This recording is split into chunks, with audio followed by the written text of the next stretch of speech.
Hola, mucho gusto. Yo soy Manuel Alejandro Córdoba Valenzuela, estudiante de la licenciatura de Historia, y hoy estoy dentro de la clase de Accesibilidad Universal. Hoy les quiero exponer el tema Marco Normativo Internacional en materia de accesibilidad universal e igualdad de oportunidades encaminadas al logro de la inclusión. ¿Qué quiero también decir con esto? Es que base a leyes, base a normas, base a artículos, han puesto en pie que la inclusión y la accesibilidad universal se dé encaminada en la población, una población que ha excluido a las personas con discapacidad y también a las personas con problemas mentales. Esto es así que hoy les quiero presentar tres textos que nos vinculan a una nueva forma de poder exponer, comprender y analizar las dinámicas de las poblaciones y de cómo la inclusión ha ido tomando pie gracias a años anteriores que han puesto en el ojo público la inclusión. Bueno, el primer texto que les quiero compartir y analizaremos es Convención sobre los Derechos de las Personas con Discapacidad.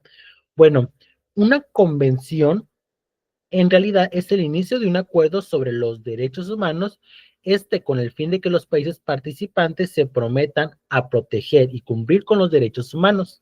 El día 3 de mayo del 2008 entraría en vigor la Convención de los Derechos Humanos de las Personas con Discapacidad, que también incluiría a las personas con trastornos mentales.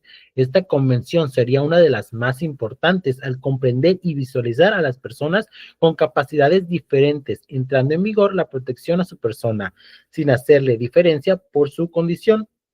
Algo que podemos rescatar es que en su preámbulo está hecho con 24 incisos. Estos, de manera general, nos explican los lineamientos seguidos para que se pudiera formular esta convención. Dos de los incisos que nos explican muy bien cómo se formula es que primero podemos rescatar el inciso A, recordando los principios de la Carta de las Naciones Unidas. Se proclama la libertad, justicia y la paz en el mundo.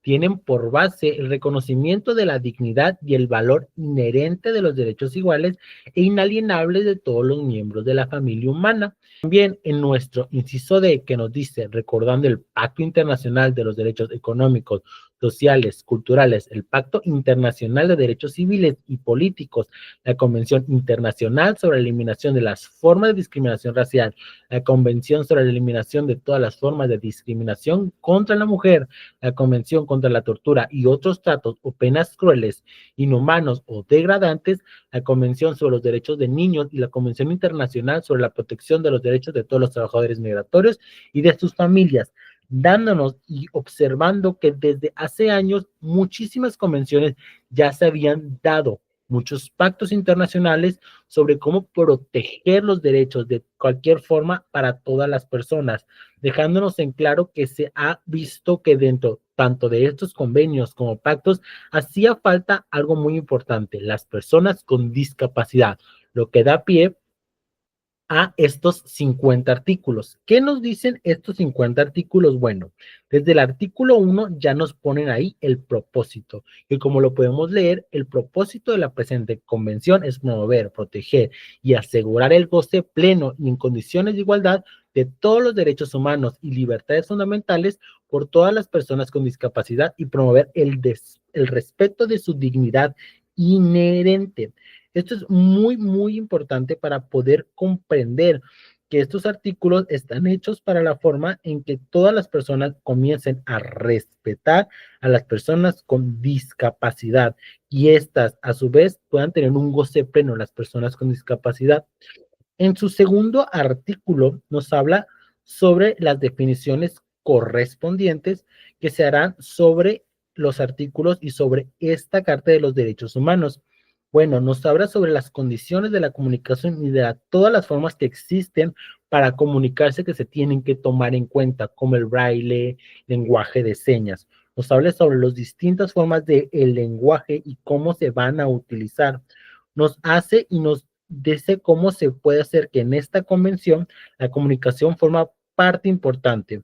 Después de estos dos primeros artículos, los otros 48 restantes nos hablan sobre el respeto, la inclusión, participación plena, la igualdad de las mujeres, hombres y niñas con discapacidad y las actividades que pueden desempeñar, la toma de conciencia, la sensibilización de la sociedad, a la familia, el respeto a las personas con discapacidad, la accesibilidad al trabajo y al empleo de estas personas.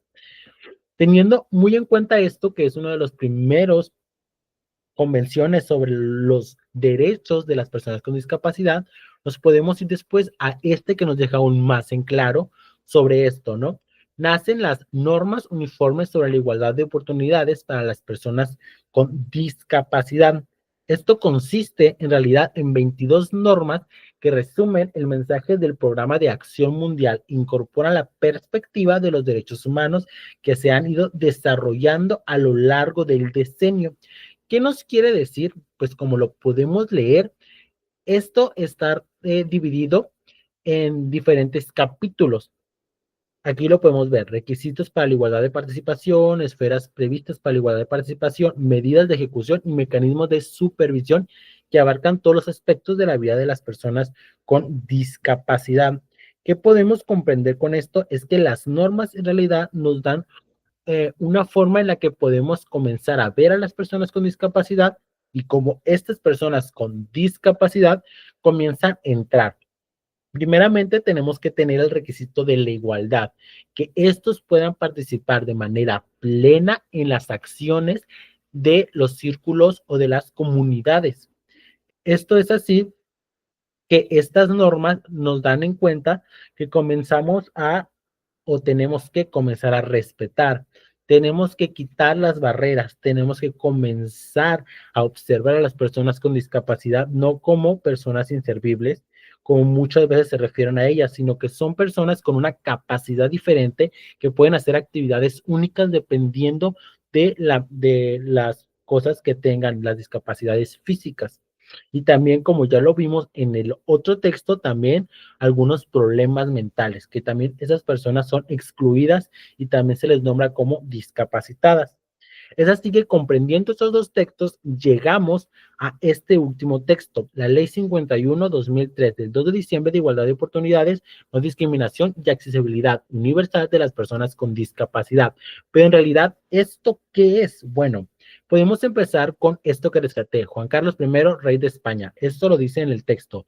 A todos los que presente, vieren y entendieren, sabed que las Cortes Generales han aprobado y yo vengo a sancionar lo siguiente.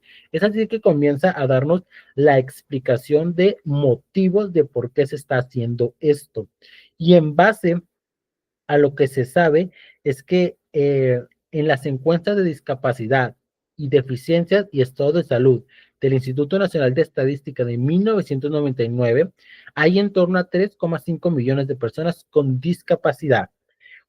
Esto es dentro de España, lo que hace que desde esta normativa comiencen a ver los motivos de las personas que tienen discapacidad y que están excluidas. Los describe en diferentes artículos para poder promover a las personas en su plenitud, facilitando su participación en la vida política, cultural y social, y así recordando los diferentes artículos de la Constitución. Comienza a tener en cuenta a las personas con discapacidad que están comenzando a ser excluidas.